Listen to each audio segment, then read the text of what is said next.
Hey everybody, welcome to Drive Thru Review 546. Today we're going to look at Fabled Fruit.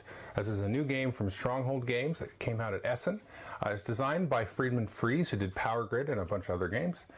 This is a very different kind of game. Now, your game sessions are typically going to run about 20 minutes, and then through the course of the actions and sort of cards that players select during the game, the next time you play it, it will have sort of a different makeup, and it's going to kind of progress slowly over the course of, maybe 100 games. So let's jump into the mechanics and look at how it works, and then I'll tell you what I think of it. Okay, now here is everything that you're going to get in the game. Now the first thing to note here is you are going to get the rules. Very simple, about 4 pages. And then you're going to have a glossary here for all of these various sort of worker placement cards. So these are the Fabled Fruit cards that you're going to be purchasing and taking actions on. So you can see I've got a whole mess of these cards here, which I'll show you in a minute. But the cards that you're going to be dealing with here is this stack of fruit cards here. And every player is going to get 2 of these cards. And you can see some of these have 2 fruit on them, but most of them have 1.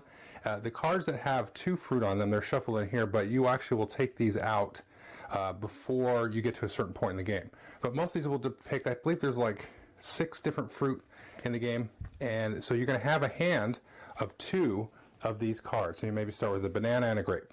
Everybody will have 2 of those to start with, and then each player is going to get like a little symbol here. They can keep this in front of them, like a giraffe in this case, and then they will get a worker, meeple type animal thing.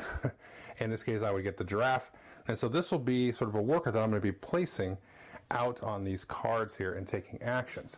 And there's some other different tokens here that won't come into play for your first game, but will come into play as you kind of work your way through this deck. So let's zoom in here. So here you can see we've got 6 piles of cards. Now each of these has 4 cards in them. So we've got here sort of the number 5 card.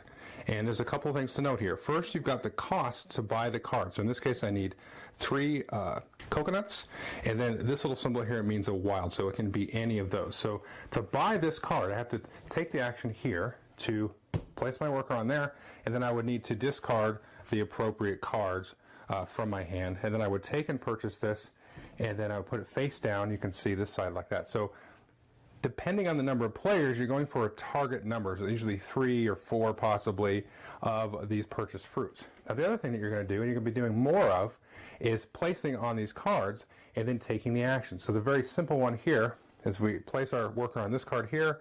It says draw 2 fruits, and then it'll give you a little bit more of an explanation there. Draw 2 fruits from the stack, which simply means draw 2 fruit cards off the top of the deck.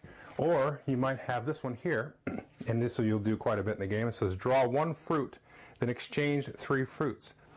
So you draw fruit from the stack, and then you'll give a player 3 fruit cards from your hand. So you hand them to them face down, and then they will choose any 3 cards, even the 3 they just gave to you, and then hand them back to you. So it's a little bit of sort of a forced trade. And there's a whole different mess of effects here. This one will allow you to draw back up to 3 fruits. So if you're down to like 0 fruits or something like that, you can draw back up to 3. This was a fun one. You take unique fruits, so you start flipping cards off the top of the deck until you bust. And by bust, I mean you draw a fruit that you've already drawn. And so there's a lot of just different effects and things that are going to happen. Now as you start to purchase these fruit cards, because you have 2 actions you can do. You can go and do the action, or you go on the fruit card and purchase it for the cost down below. So let's say I went here and purchased this moose here, and I would take that and put it face down. Then I will take one off the top of the stack and then put that into play like that. So every time you purchase a fruit card, you're going to take one from the next. So you can see we dealt out here fruits 1 through 6. So the next one that we dealt out after somebody purchased one would be number 7. And you can see we have these huge stack over here. You can't even get all of them in there. There's a giant stack of these cards. So here we've got 4 number 7s, 1, 2, 3, 4. And then once the 5th card would be purchased, then number 8 would come out, which will add a market to the game. And then number 9 and so on. So you just keep adding cards every time one is purchased, and then at the end of the game, which again is triggered once a certain number of these fruits are bought, then you're going to give points out to the players. You don't have to give points out. You could just keep playing and then have a winner and a loser every game. But you'll give 2 points to the player that triggered the end of the game and they had the most fruits. Everybody else will get 1 point except the player who got the least amount of fruits, and then they will get 0 points. But then you have now changed the state of your next game. So let's say going through the game here, we purchase these cards like so. and then a bunch of these have come out, and then we got into the number 8 card and so on. We got 2 of these out. So the first time you play, you'll buy up some cards, and then add any cards that basically you bought and turned into these little fruit drinks here are out of the game forever. And these new cards are now new worker placement spots with new costs to buy. And you go through this whole huge deck over here. I mean, and there is, I think, 57 different cards, so there's 4 of each of these, and they all have different effects and all that stuff. And so each time you play the game, you're going to be kind of evolving these sort of worker placement types of activities that you're going to do. And they get more and more complex. As you can see, like this one was just draw 2 cards, or this one is, you add a mark at a display, actually, of 5 cards that are going to be available for purchase. And there'll be other different effects which will make use of the tokens and give you kind of more interactive abilities that you can, sort of steal cards from other players and all kinds of different stuff. So it's really kind of a campaign light 20-minute game, which is very, very different. So you can just keep playing, keep track of points if you wish, or you can just keep playing, just kind of playing through the deck and then maybe reset it. And then it's very easy to sort of bag up and put away. You just have the 10 cards that you have left, you put them kind of like in a separate bag, and you keep everything else in order.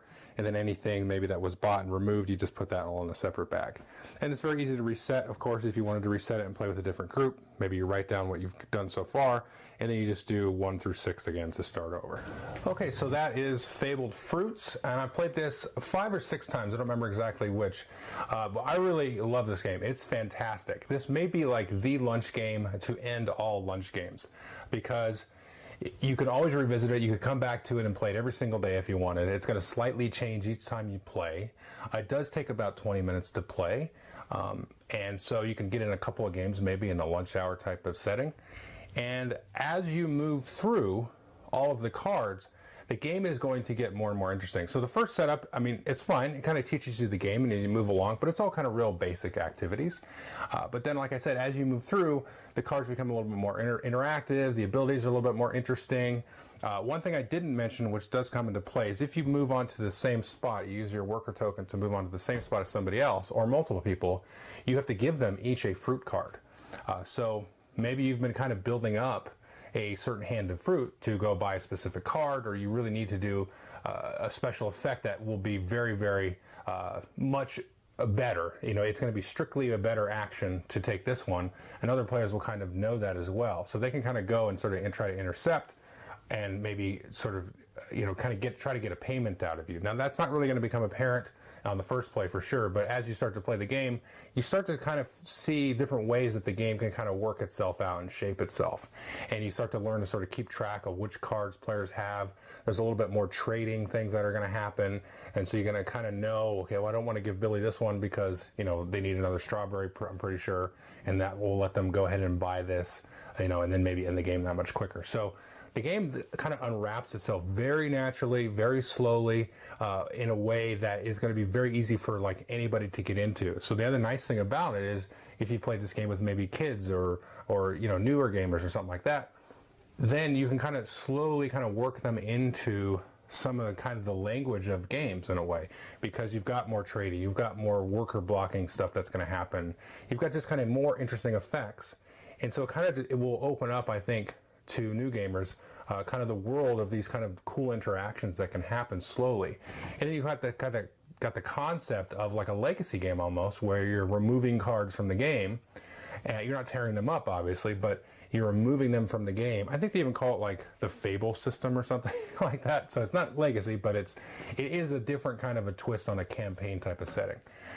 So I really recommend this, I think, for all folks, because it works very well. It's just a nice filler, but then you kind of lay on top of that campaign aspect, and it really is really fun. And we could probably play this in my lunch group for at least a month or 2. So I don't know if we will, but that may put the kibosh on reviewing other new games that fit in the lunch break. But I highly recommend this to anybody that this seemed interesting to if you looked at the walkthrough. So it's a really, really fun game. Take a look at it. Thanks.